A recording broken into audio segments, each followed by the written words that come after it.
Siddhartha, I want to start by asking you about an event that, in a sense, to me, really defines many of the questions thrown up by the immense vulnerability we feel about mortality and disease, which in the end is the great leveler.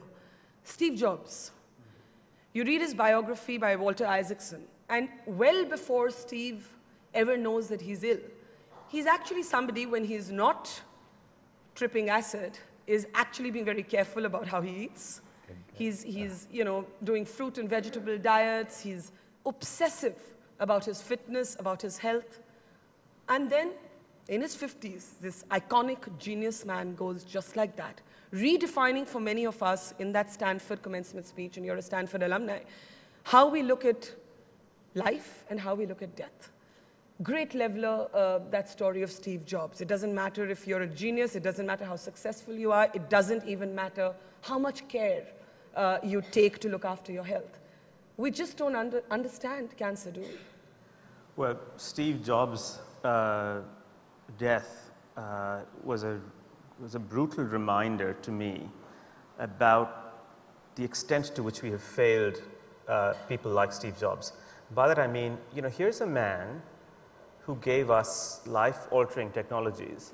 And the question we need to ask ourselves is, did we give him life-altering technologies back? And I think we didn't.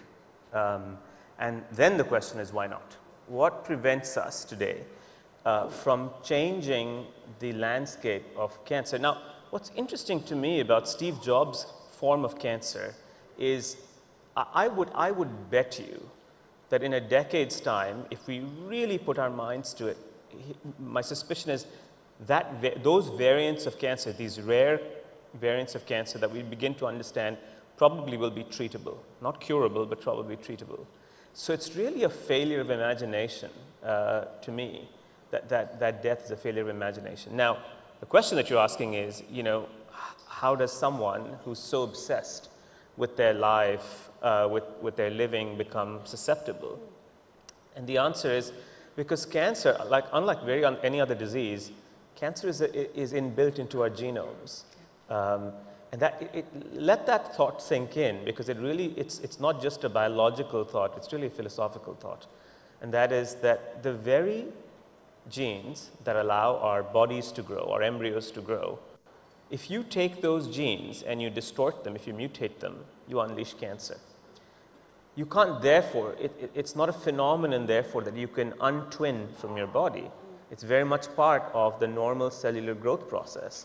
And when it goes awry, it becomes a cancer, it becomes a tumor. So, and that of course gives rise to one of the biggest challenges in medicine, in cancer medicine, but in medicine in general, which is how does one discriminate normal growth from malignant growth? And that's the challenge that was faced by Steve Jobs and his doctors as well. And this is a question that keeps coming on over and over again. As our population moves in the world, in some parts of the world, towards facing these chronic diseases, many of these chronic diseases turn out to be pathological manifestations of normalcy. Yeah. And that's what's very complicated about it. It's not like any other disease. You do make that point in your book about how, in a sense, all of us in this room are possibly carrying a cell that can mutate at some form into a cancerous cell. By its very nature. By its very nature. Yeah. Which, in a sense, really undoes previous understandings of how to stop this, how to prevent it, how to deal with it. And if we are all potentially cancerous beings, if I may use that phrase, how do you still make the point in your book, and you've made this repeatedly in conversations afterwards, that you wanted to challenge the nihilism, right, in a sense, in the mental response to cancer? Because there seems to be something so fatalistically ordained if we're all potentially going to have our bodies mutate into cancerous cells.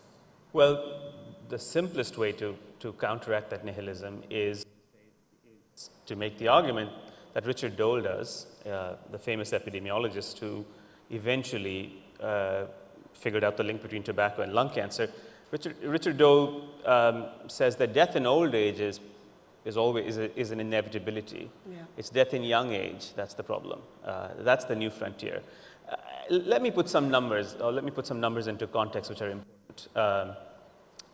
In the United States, 1 in 2 men and 1 in 3 women will develop cancer during their lifetimes. 1 in 4 men and women will die of cancer. It's a statistical inevitability in that sense.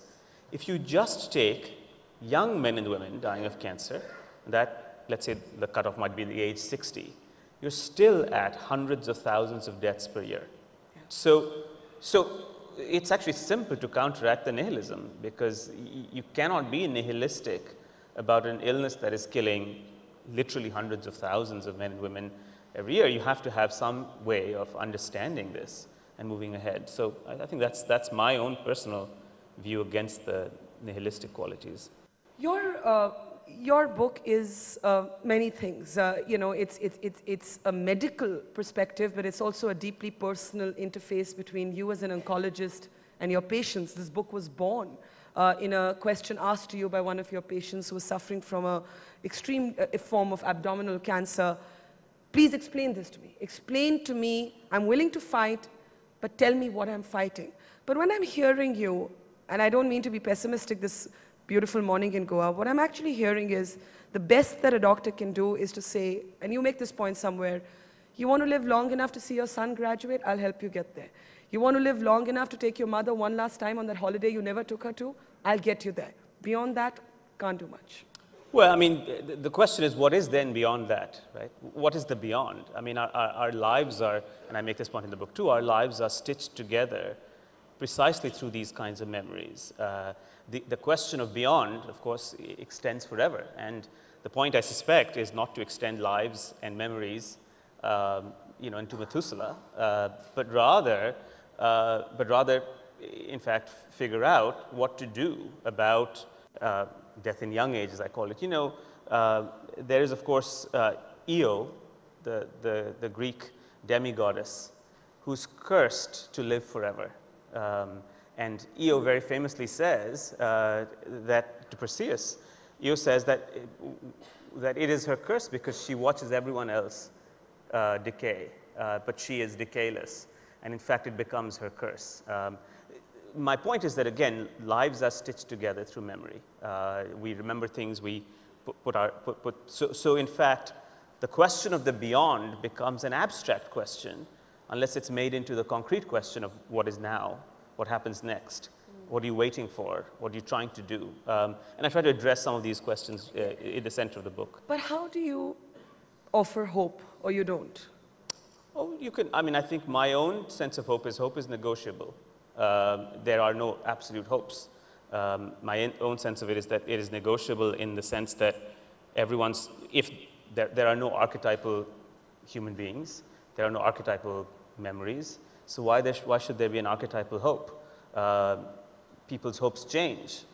They become reconciled to realities, and those hopes change over time. And if we create a kind of archetypal way of looking at it, if we anatomize it without understanding that there's a personality that lives behind that anatomy, I think we do a big disservice. We do a literary disservice, that's for sure. You said in your opening remarks that you feel that, in a sense, Steve Jobs' death was a failure of imagination, that here was a man who stood for innovative breakthrough technology, and yet medical technology in a way failed him. Did medical technology fail him because it hasn't kept pace with new understandings of cancer, or did it just fail him because the human mind has not reached that critical moment in technology, medical technology? Well, I think the human mind has not clearly reached that critical moment, and the question is, why not? I happen to believe that this is, Justin was talking about some elemental problems of humans. I happen to believe this is one of those elemental problems. In other words, as we move forward into our future, we just have to face up to these problems, you know, energy, food, water, and health.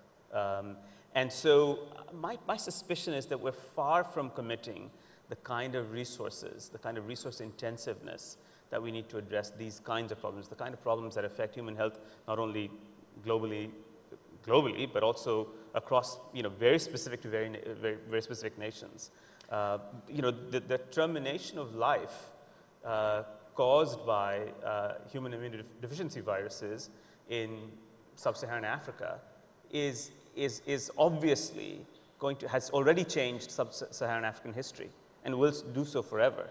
So unless we contend with these kinds of figures, I think we're kind of losing grip on what the real big problems are. And I think the lack of resources is a major problem.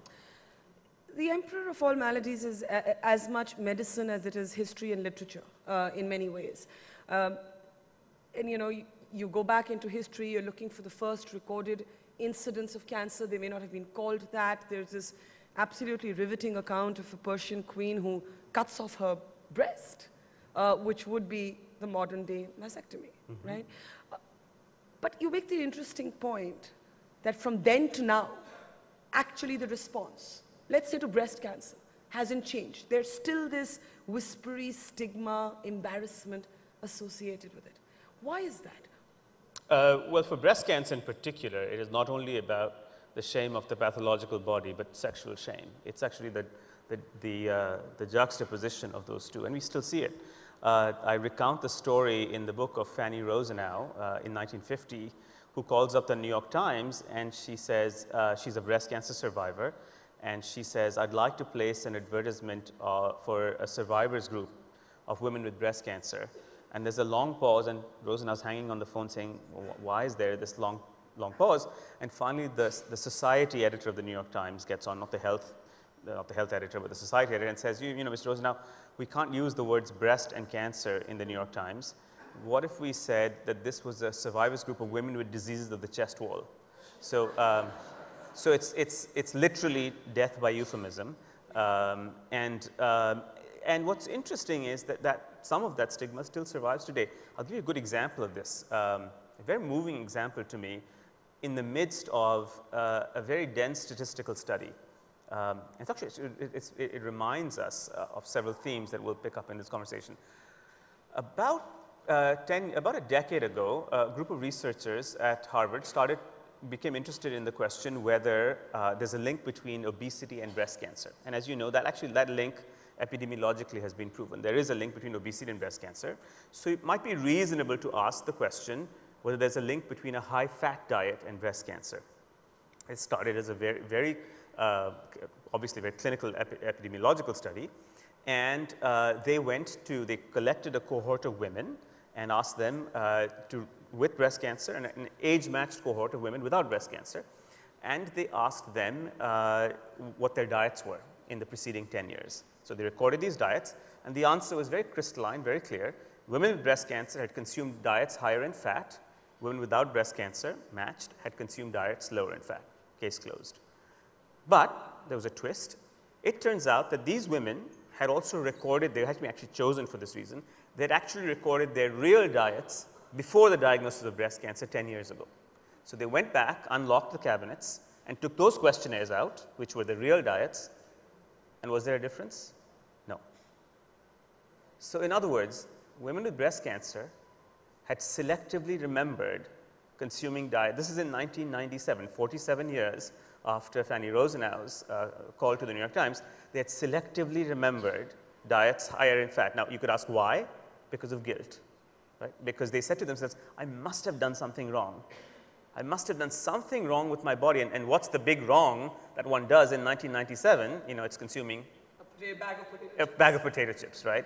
And so even today, when we think that we've gone through this kind of stigma, the stigma still exists. It's very much part of us. So it's a reminder of how far we've come and how far we haven't to some extent. And you've said that one of the reasons that you actually wrote this book is, A, of course, you didn't know what to say to this patient who said to you, what am I battling? And B, because you want to remove the stigma. Right. How does this stigma go away? It's ingrained. I think perhaps you make the point that there's a sexual embarrassment, especially maybe with forms of cancer that relate to parts of the body that are to do with our sexual organs.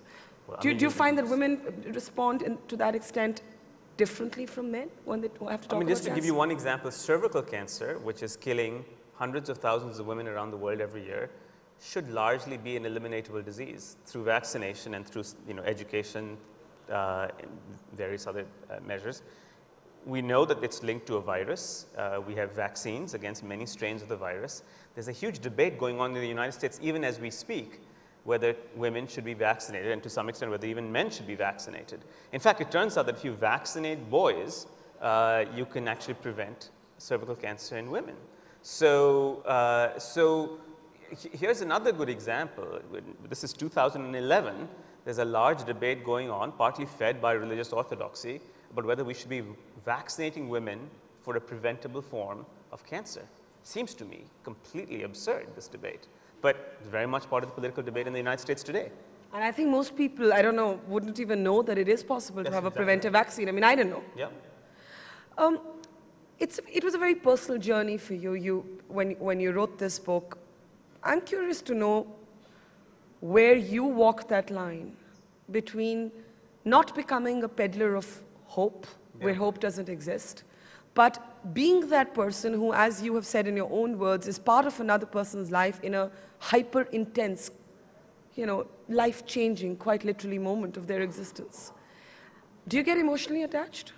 I think you have to be. I think, I tell people that I think medicine is the most complex profession that we do as human beings. It involves kinds of dimensions of your brain which I think are deployed in no other professions, from the very scientific to the very to using the literary aspects of your brain, to using epidemiology, mathematics. We bring all of these things, we funnel them in, and out comes this peculiar entity that we call medicine. And I think that because of that reason, I bring my work home with me. Actually, I encourage myself to bring my work home with me. I tell myself this: it would be absurd to leave such an intense form of work behind. So, in fact, every day around dinner, I mean, we have a conversation about what happened in the hospital. I'm also a researcher, but every day I try to have that conversation because it only animates and makes real what already exists. And it doesn't compartmentalize it. So in fact, I'm a big proponent. I tell my students, take your work home with you. Don't pretend as if it stops when you pick up your dinner. It doesn't stop. And if you pretend that, you're in the wrong profession. What does that do to your own emotional equilibrium? Because the patient who actually was the reason you wrote this book, or was the starting point for that journey, she died. She dies, yeah. After 6 years of a remission, she dies. What does that do to you emotionally? I think it's doctors. I grieve. Doctors grieve. It's part of normal human life. Grieving is one of the most fundamental things that we do. And if we forget to grieve, we deny our reality. We deny our mortality. I mean, so. Why should we compartmentalize grief in this very artificial way? It seems to me a kind of construction of a particular variant of living well, which seems very hollow to me, in which you compartmentalize your life. You grieve in only certain spaces, and the other spaces are not meant for grieving. This kind of compartmentalization to me is just nonsensical. So I don't believe in it. I don't buy it. When our interactions with the world are not compartmentalized, in fact, happen all the time. They happen in real time. In many ways, it's interesting because, again, coming back to Steve Jobs, there is this whole argument being made that the greatest minds stand at the intersection of science and humanities and liberal arts. And I mean, having known you personally from before, and also this is now well chronicled and it's evident in your book, you bring a lot of a literary mindset to medicine, to cancer. Was that deliberate, or did it just come to you as a kind of instinctive second nature? Well, I was reminded of Primo Levi, whose book I think probably represents. We were talking about batteries that store kilowatts of energy. That book, Primo Levi's book, Survival at Auschwitz, pound for pound or paper for paper, stores more kilowatts of energy, human energy, than anything I've ever read. Primo Levi was in Auschwitz, was almost killed. Many of his compatriots were killed in Auschwitz. He came out of all of this He hobbled his way really back through a devastated Germany, back to Italy. And at the end of it, someone asked him, well, Primo Levi, he wrote this book, many of these books, the periodic table being one of them, Survival at Auschwitz being the other one, which are chronicles of the most beautiful and one of the most amazing books I've ever read. And someone says, Primo, how do you define yourself? And he said, I'm a chemist. And to me, the humility in that is very reflective. You know, Primo Levi did not say to himself, I'm going to change world literature. Yeah. He said, I'm a chemist, and the work flowed out of that. He was once asked, actually it's very interesting too, Primo was once asked, well, why did you survive Auschwitz? You know, millions of Jews were killed. What made you survive Auschwitz? And he said, very movingly, he said, well, I was young, and I could speak more than one language, right? So for instance, it's what he didn't say that's very important. He didn't say, oh, because I had so much resilience. Oh, it's because I had so many skills. It's because it was my street smarts.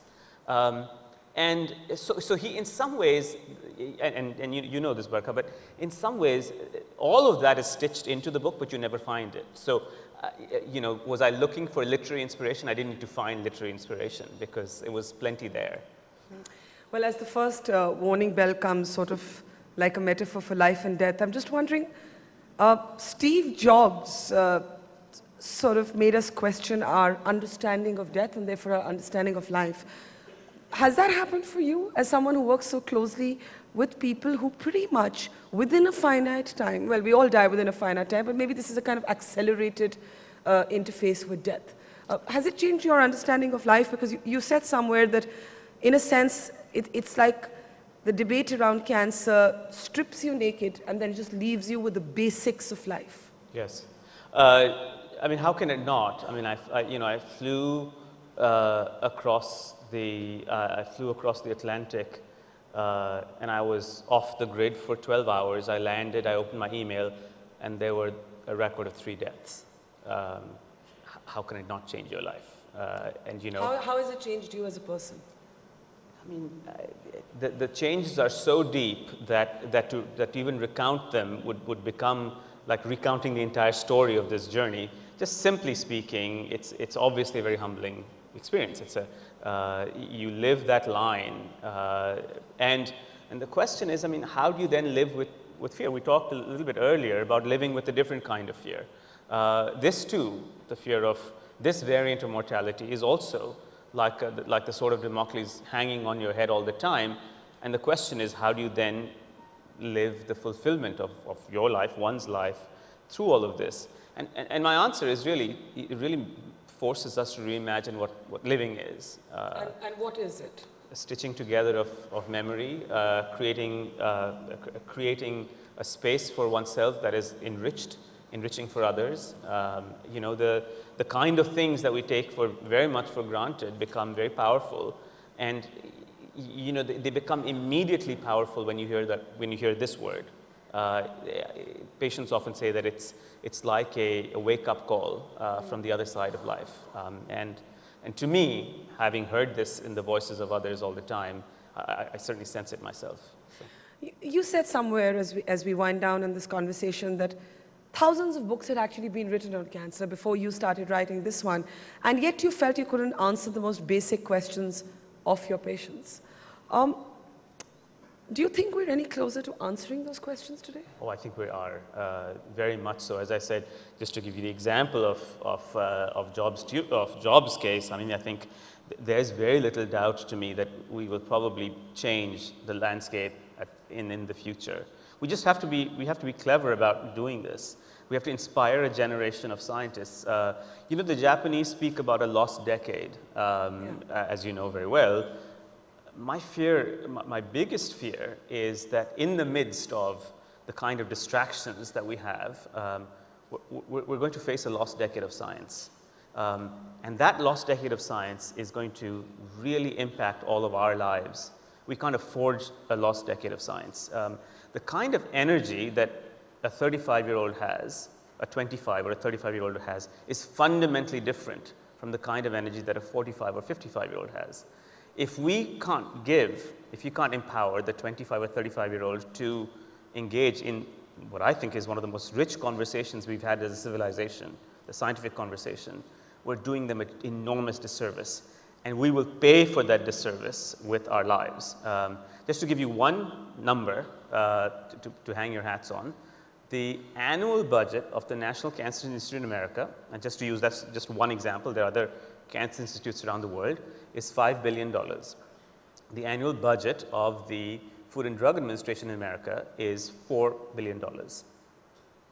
The United States spent more per month in Iraq in 2008 than the combined annual budgets of the National Cancer Institute and the Food and Drug Administration. That's just to give you one example of the kind of resources that are being expended in arenas in comparison to very fundamental things about health. And I'm getting the sign, I think, that we have to close. So let me end on, I'm sorry, I don't think we're taking questions. So, sir, later, please. We're not doing questions. Siddhartha is here, and maybe you can sort of catch him in the corridor and have a chat with him. I was going to, because we've spoken about such deep things, just end on a lighter note that when the New York Times said that you don't look like a scientist, what's a scientist meant to look like? I don't know, Barkha. I don't know. I suspected that they wanted me in a white coat. I don't know. It was just a little bit. I was mystified. I wrote to Charles McGrath and I said, "What were you expecting?" It was. I think they wanted to lighten up the conversation themselves, and so therefore I got stuck with this. I got stuck with the line. But there you have it. It's a great line. Thank you for your inspiring book and your thoughts this morning. Thank you very much, Siddhartha.